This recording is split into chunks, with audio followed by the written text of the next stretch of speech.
Welcome to the Killer Innovation Show, the longest continuously produced podcast in history. Each week, Phil McKinney brings you the insights and strategies to amplify your creativity and innovation skills. Here's your host, Phil McKinney. Hello, how are you doing? It is great to be back in Colorado and at 5,000 feet elevation. Why? No humidity. It is hot this summer. We were down in Florida, as you know. We went up to Pennsylvania and then came back across to Colorado. And now I remember why I live in Colorado at 5,000 feet elevation. And that is, you do not feel the heat. You do not have the humidity like you have in the South or on the East Coast. I have a quick question for you. Do you have regrets? Do you have any regrets? I'm sure you do. There are things that you've done in the past that you wish you hadn't done. Things you wish you could have done or you should have done. We all have them. Now, this is today's topic, but specifically about innovation. Innovation regrets. Innovation regrets. Things that you've learned, things that you wish you would have done, could have done, should have done, wish you had done, whatever. That's what we're going to talk about in today's show. Now, before we jump in, I have a few favors to ask. One is to like today's show so if your friends and coworkers and your network sees that you're listening to the show, would love and appreciate that. The other is follow us on social media, Facebook, LinkedIn, Instagram. If you want to follow on LinkedIn, just go ahead and give me a connection request, or you can just do a straight follow. But if you want to get connected, just let me know that you are a listener of the show. When you send the request, tell me that you are a listener of the show, and I will accept the connection request. Otherwise, I tend to reject them because I literally get 100, 125 a week. So let me know you're a listener, and I will accept it. And again, share it. Share it on your social media. Share on today's link for today's show. Would greatly appreciate it. So let's go ahead and let's jump into today's episode on innovation regrets.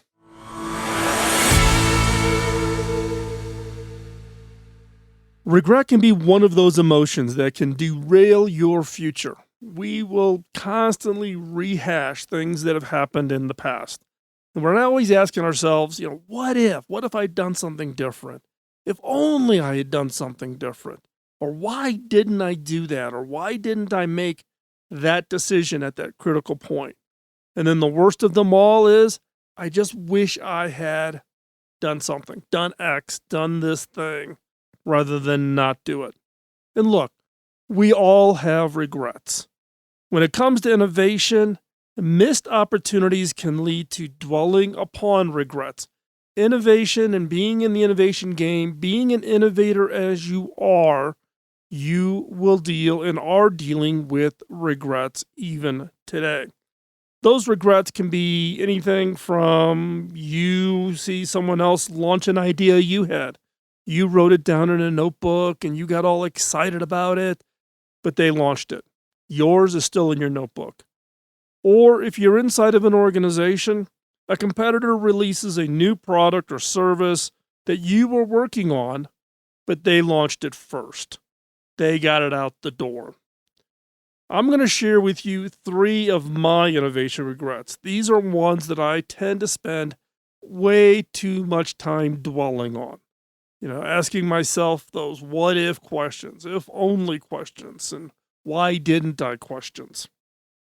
And at the end, I'm going to share with you what I learned, and I'm going to give you some pieces of advice on how to deal with and move on from innovation regrets. Because if you do not move on and you hold on to that history and you hold on to those what ifs, that is going to hold you back. You are not going to be able to move forward. So let me go through regret number 1. And this is the early days of computer viruses. This was when I was director of product development for a company called ThumbScan out of Naperville area, a suburb of Chicago. This was a fingerprint biometric device. I actually started working with them as a contractor. I've talked about it on the show before. I was in Silicon Valley at the time and then moved back to Chicago to become part of the management team when it was funded by Frontenac Venture Capital out of Chicago. Now, we'd gotten a lot of attention for this product. It was a fingerprint biometric device under $1,000 that used a 186 processor. It used some very clever optics to capture the fingerprint. And this was really the first biometric fingerprint reader device that was under $1,000 that you could attach to a PC. Attached to other devices also, but PCs was one of those markets. At that time, there was the very, very early releases of computer viruses running on PCs. And there was a professor out of the University of Cincinnati who had done his PhD thesis on it. He had reached out to me. We were talking about PC security, etc.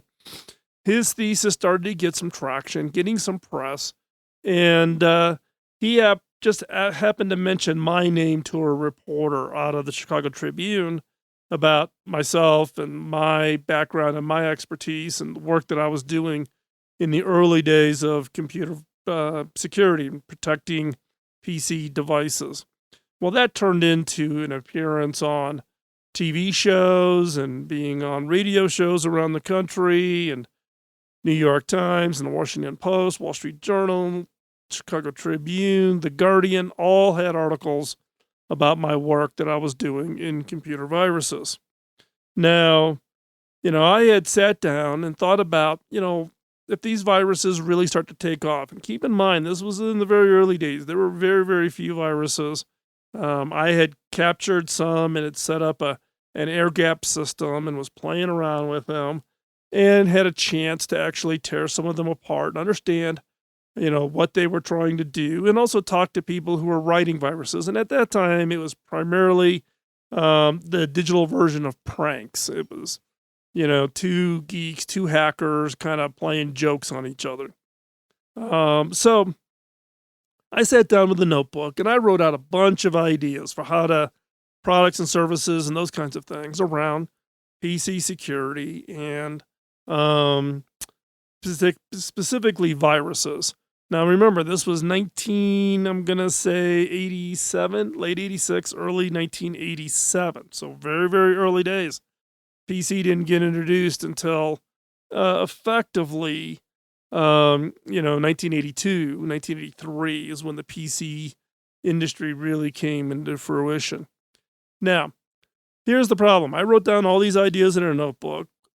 Many of the products that you see out there today were ones that I thought about in the notebook, but I became biased. ThumbScan sales were not doing all that great. People were not buying fingerprint biometric devices to secure their PC. So only authorized people had access to the PC. Remember, at that time, there was no Windows. So all you had was MS-DOS. There was no login prompt. There was no security. Anybody could sit down at anybody's PC and sit down and start using it. But people didn't see the value of it. It's one of those technologies way before its time, way before it's needed. Now most every laptop out there has a fingerprint scanner built into the keyboard deck. So when I saw the ThumbScan sales go down and saw how hard it was for it to get any kind of attraction, I just never thought security work would be something people would be willing to pay for. So I just took all of those ideas in the notebook and set them aside. And guess what? Norton Utilities and McAfee and all of these guys who I know and knew in the industry at the time all took off and ran creating these products and became quite successful. So what was my lesson learned in this innovation regret? The lesson I learned was I was way too close to it. I was looking at ThumbScan, a fingerprint biometric device that I was very, very involved in, very interested in, had invested a huge amount of time and energy in making that product be a great technical, cost-effective solution. And I correlated people's interest in that product to an entire industry segment. My mistake. Now I look at, the other was I looked at the now. What were people buying now? And I didn't think about what could be, what could happen if viruses became a major issue. If other people, the bad people, had figured out new ways of breaking into your PC, what could they learn from it? What would they do with that information? I didn't think about that. I was just looking at the now, and I correlated to saying, there's no market. I've got all these ideas. I got other things to work on. I'm just not going to commit the time. My other big mistake is I didn't re-look at it. I didn't look at it as others, as I saw McAfee and others launch their antivirus software. I didn't go back and say, well, I got better ideas, and I was, became very well known in the computer virus industry in the 80s, and I walked away from it. I had an opportunity to leverage my reputation, all the press I was getting, all the free PR that was happening around it. I didn't go back and look at it. Why? Because I didn't want to be the second person out. I didn't want to be the third person out with an idea. And that was another big mistake, a regret. And why was that? Because look, first people out never really typically create the best product. Google is not the first, search engine, as an example. And so therefore, you don't have to be first. You have to be willing to innovate in your own way, the value that brings. So again, one of my big regrets, this opportunity that I just totally missed, totally didn't leverage. So a unique position I had because of the free press I was getting and all these TV shows and radio programs and all these news articles that were written about me and my work in computer viruses all the way back, starting in 1985, 86, 87. So big regret. And it's one I tend to think about, particularly now when we see and read all the press about ransomware and all the computer security issues and the break-ins that are occurring, and phishing attempts and viruses and those types of things. So missed opportunity, big one. Wish I could do that one over again. The next innovation regret I have is it was a project that I refer to as 6 degrees. So this was the whole concept between 6 degrees of separation. So you, in your ability to link through people you're only no more than 6 people away from everybody else. So you can correlate yourself to pretty much make a connection to anybody through 6 other people, 6 degrees of separation. So a bunch of us who had been doing a bunch of startup work and doing consulting work and that, sitting around one day, and we came up with this idea around this project called 6 degrees. And could we link people through their work experience, their employers, the companies they worked for, so likelihood that they know somebody, and be able to basically create a connected network that you could navigate to get yourself and be introduced to pretty much anybody out there. And this was 2 years before LinkedIn even offered any kind of a product or a service. And we were thinking about it. We actually laid it all out, thought it was a pretty cool idea. What happened? We wrote it all up. Great idea. And then we got distracted. Got distracted by a new shiny object idea, a new idea. And we dropped it. Didn't move forward with it. 2 years later, LinkedIn comes out, turns into being a huge success. So what's the lesson learned? The lesson learned was I did not lack for ideas. I had notebooks, and I still have notebooks upon notebooks upon notebooks of ideas. What I did not have at that time, I had not built a ranking process. So that if I get a new idea, rank it against the list of my current projects, and does it bubble to the top or not? That allows me to stay focused. I didn't have that. So I got this great new shiny idea. And this is a common trap. New ideas always look shiny. We tend to get bored. We tend to push so far in our existing ideas. As soon as we hit some frustrations or slow down or whatever, and this new idea comes in, we naturally gravitate to the new idea. Not that it's a better idea. We just jump to it because it is a new idea. And that is where this got derailed.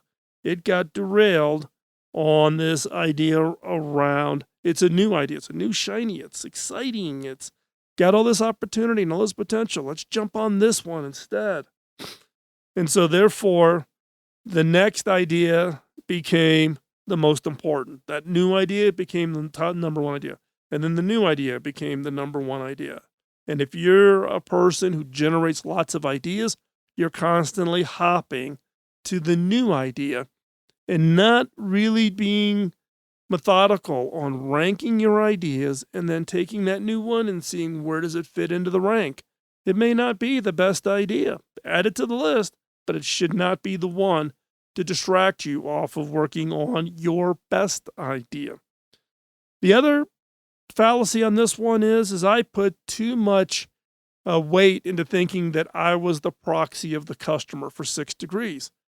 I'm a person who likes to get connected to people. I like to keep track of what other people are doing to see if it's something that's interesting. I've worked hard over my career to build and maintain a network. And back before LinkedIn existed, it was a lot harder. LinkedIn makes it a lot easier to stay up on where people are at today. What are they working on? What are they thinking? What are they publishing? What are they sharing?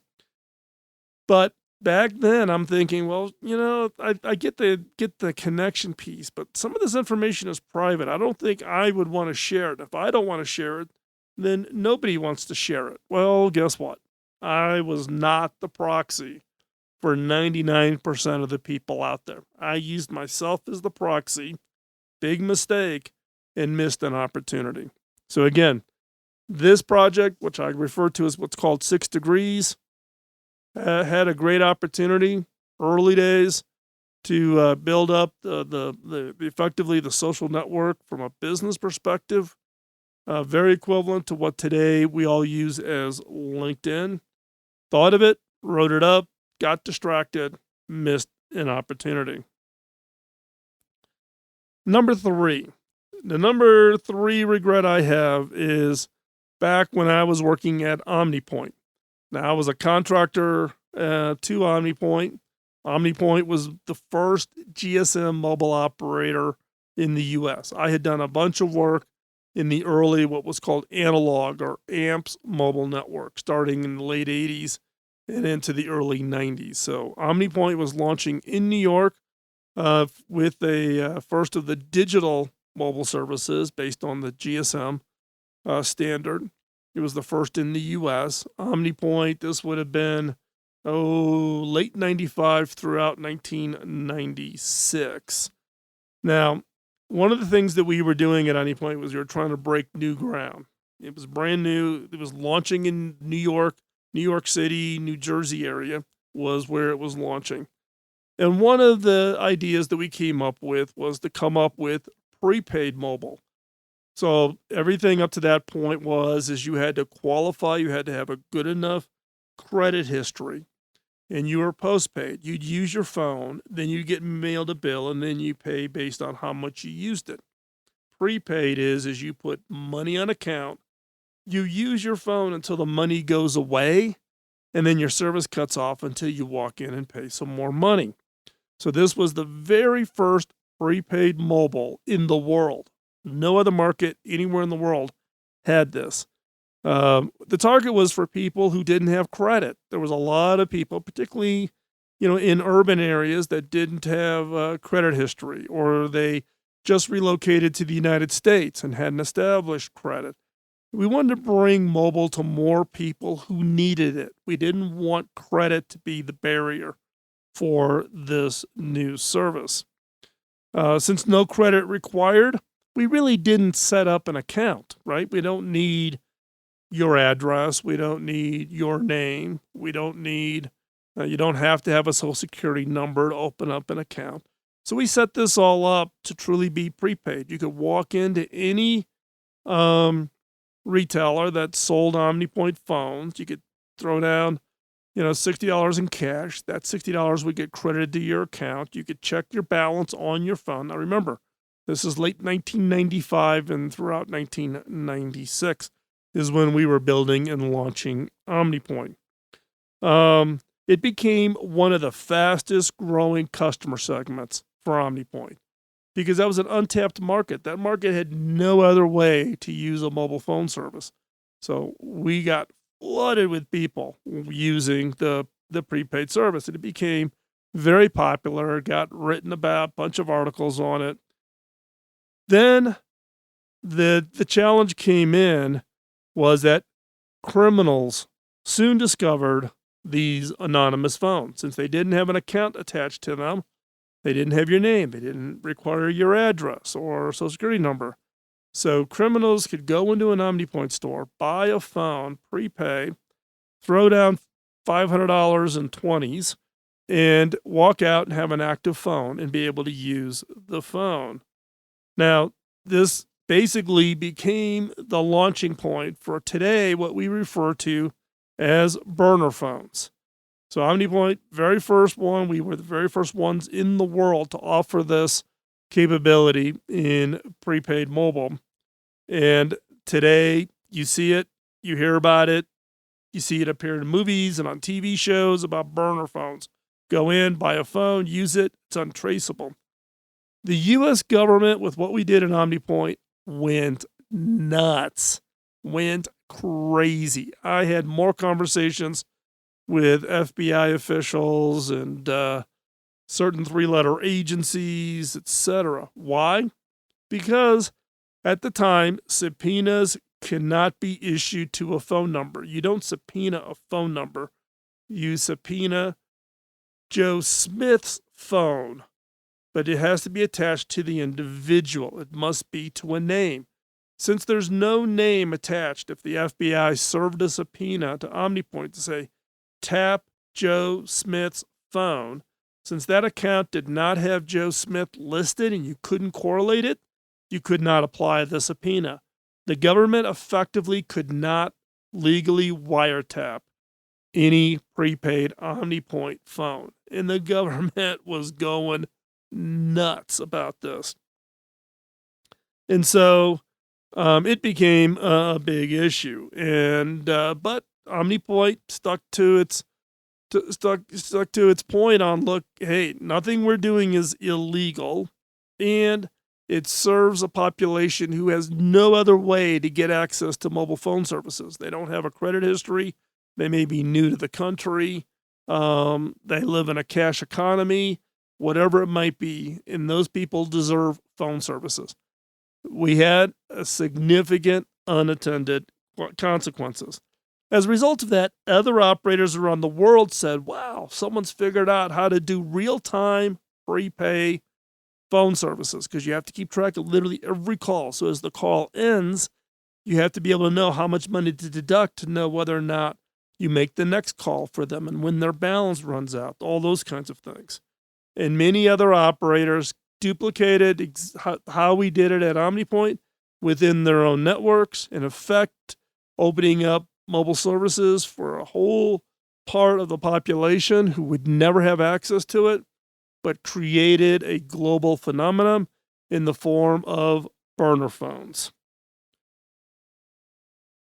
Now, the effect of this, though, was the fact that you had this unattended consequence, right?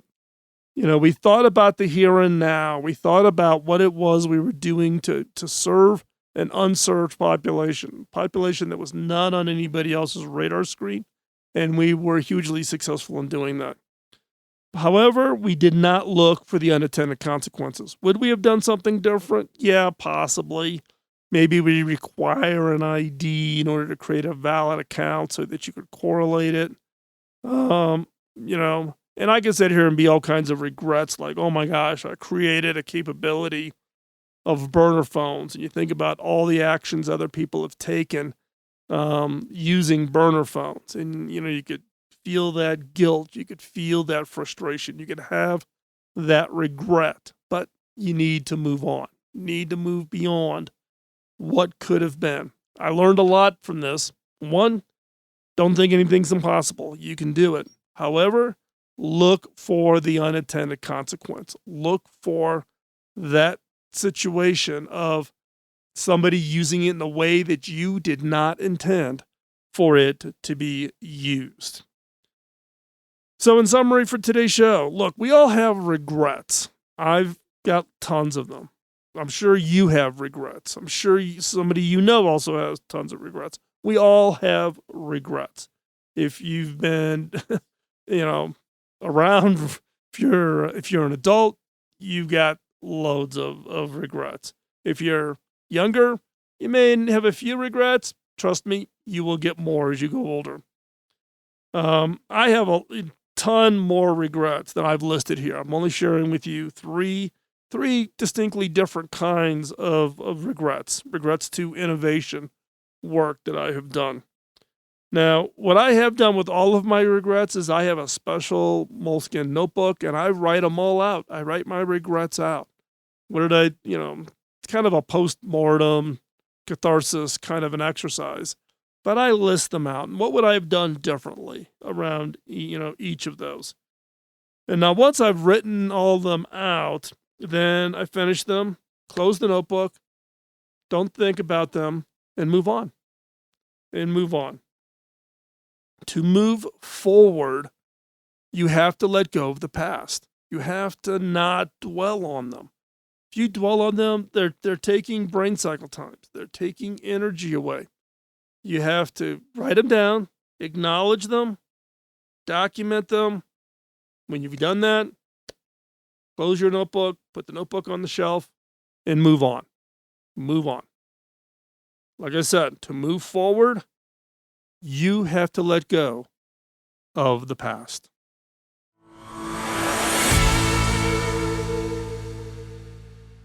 I have a key exercise for you to do this week. Sit down and write out all of your regrets. Write out all of your regrets related to the innovation, efforts, creativity, projects, ideas that you've ever thought about. And read them. Write them all out and then go back and read them. Next, close the notebook and then move on. Now, when you have a new regret, add it to the notebook, add it to the list, but then move on. Do not dwell.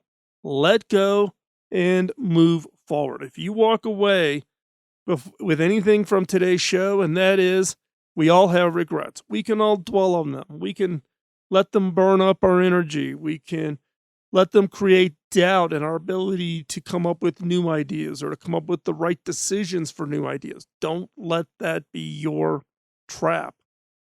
Write them all out, read them, close the notebook, and then move on. Now, before we close out this week, please visit our sponsors and let them know that you've listened to them and that you appreciate their support. We greatly appreciate our sponsors. Our sponsors are critical to bring together the team that puts together this show. Now, I take no money from this show, but I do need some support, some staff. We've got hosting costs. We've got, equipment that we have, microphones, etc., that have to be procured.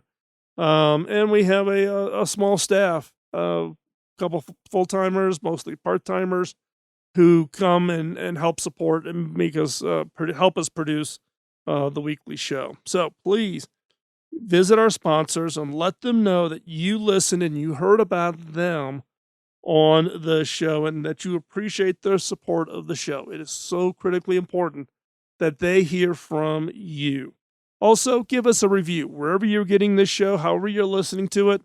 Put a comment up. Let them know that you listened to the show. Give them your thoughts about the show. I would greatly appreciate it. And also, tell others about the show. Help us spread the word. Help us grow our subscriber base. We have been around for 17 years. We're in season 18. We've been at this for quite some time, but always looking to expand our listener base. And again, I just want to extend my sincere appreciation for the time out of your busy schedule that you give us by listening to the show. I greatly, greatly appreciate it. Thank you for your time and hope that today's show brought you some insight and some ideas and some things you can do to get beyond any regrets you may have around your innovation. And with that, we'll talk to you next week. Bye-bye. Podcasting nonstop since 2005, this has been the Killer Innovation Show on the Innovators Network.